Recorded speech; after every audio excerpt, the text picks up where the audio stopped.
ఓం నమో భగవతే వాసుదేవాయ. అమర్నాథ్ రెడ్డి అన్న పరిచయం అక్కర్లేని పేరు. ఇక్కడ చుట్టుపక్కల అన్ని జిల్లాల్లో కూడా ఎంతో మంచి పేరు కలిగినటువంటి వ్యక్తి. ప్రస్తుత గౌరవ శాసనసభ్యులు వైఎస్ఆర్ కాంగ్రెస్ పార్టీ నుంచి. అన్న గత 23 సంవత్సరాలుగా కూడా కొన్ని వేల సంకీర్తనలు శ్రీ వెంకటేశ్వర స్వామిపై రచించిన అన్నమాచార్యుల వారి పేరు మీద పెట్టినటువంటి అన్నమయ్య మార్గంలో నడుచుకుంటూ వెళ్లి స్వామిని దర్శనం చేసుకుంటున్న విషయం చాలా మందికి తెలుసు. ఆ తర్వాత ఆయన కళ్యాణం చేసుకుని ఇక్కడ ఒంటిమిట్టకు కూడా రావడం జరుగుతుంది. కానీ ఈ సంవత్సరం మాత్రం అన్నని వెళ్లనీయకుండా ఆపారు.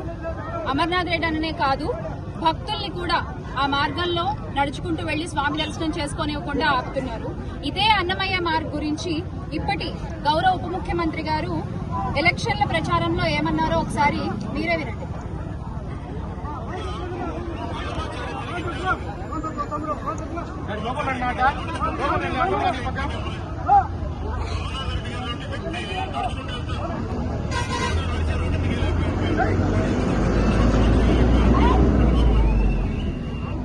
ఇది ఎన్నికల ప్రచారం ముందు.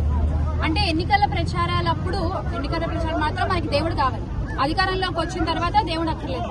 అప్పుడు మాత్రం దేవుణ్ణి వాడుకుంటాం గెలవడానికి. గెలిచిన తర్వాత రాజకీయాల కోసం దేవుణ్ణి ఉపయోగించుకుంటున్న పరిస్థితి ఈ రోజు కూటమి ప్రభుత్వంలో మనం చూస్తున్నాం. మరి ఆ రోజున మాట్లాడినటువంటి ఉప ముఖ్యమంత్రి గారు, ఇప్పటి ఉప ముఖ్యమంత్రి గారు, ఆయన అధికారంలోకి వచ్చిన తర్వాత ఇన్నాళ్లు ఏ ఒక్కసారైనా అన్నమయ్య మార్గ్ రోడ్ గురించి మాట్లాడారన్నా? ఒక్కసారైనా దాని గురించి ఆలోచించారా?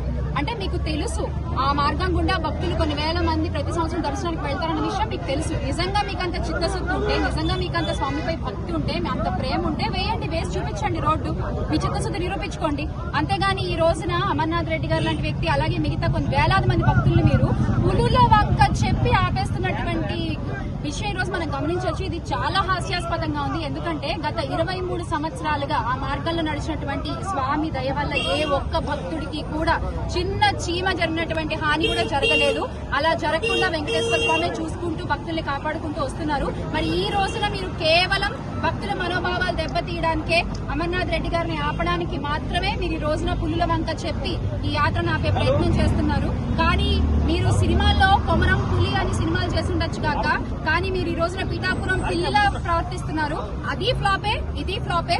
మీరు గుర్తుపెట్టుకోవాల్సిన విషయం, భక్తులు అనేవాళ్ళు వేషధారణ బట్టి ఉండదండి. ఈ రోజు మీరు సనాతన ధర్మోద్ధారకుణ్ణి అనుకుంటూ మీరు ఏదైతే చెప్పుకుంటూ తిరుగుతున్నారో, ఒక వేషం వేసుకుని ఒక వేషధారణలో, ఒక దుస్తుల్లోనో, ఒక చెప్పే మాటల్లో ఉండదు, ప్రవర్తించే తీరులో ఉంటుంది.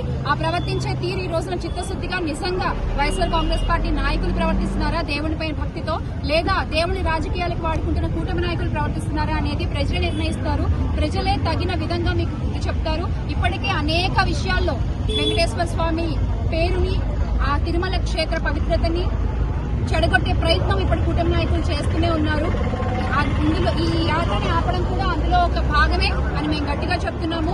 నిజంగా వైఎస్ఆర్ కాంగ్రెస్ పార్టీ నాయకులకి, వైఎస్ఆర్ కాంగ్రెస్ పార్టీ మా అధినాయకుడు శ్రీ వైఎస్ జగన్మోహన్ రెడ్డి గారికి హైందవ ధర్మం మీద, దేవుళ్ల మీద అపారమైన భక్తి, నమ్మకం ఉన్నాయి. కాబట్టే మా హయాంలో ఎన్నో గుళ్లు బాగు చేస్తాం, ఎన్నో కొత్త గుళ్లు మేము పాత గుళ్ళని పునరుద్ధరించాము, కొత్త గుళ్లు కట్టించాము. టీటీడీ కూడా ఎన్నో గుళ్లు మనం కట్టించడం జరిగింది. కానీ ఈ రోజున కూటమి ప్రభుత్వం వచ్చి ఏం చేస్తోంది హైందవ ధర్మాన్ని కాపాడడానికి?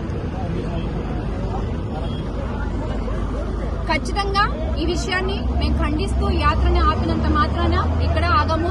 ఇందాక అన్న చెప్పినట్టుగా దేవుడు ఎక్కడున్నా దేవుడే. ఈ రోజున తిరుమల దర్శనం చేసుకుని ఒంటిమిట్టకు రావాల్సిన అమర్నాథ్ అన్నా సరే మీరు ఆపారు. కానివ్వండి, వెంకటేశ్వర స్వామి ఎక్కడ లేడు. అందుకే ఇక్కడ ఒంటిమిట్టకి పాదయాత్ర చేసుకుంటూ ఆయన రావడం జరుగుతోంది, రాజంపేట నుంచి కూడా. అన్న, మీకు ఆ స్వామి ఆశీస్సులు ఎల్లప్పుడూ ఉండాలి.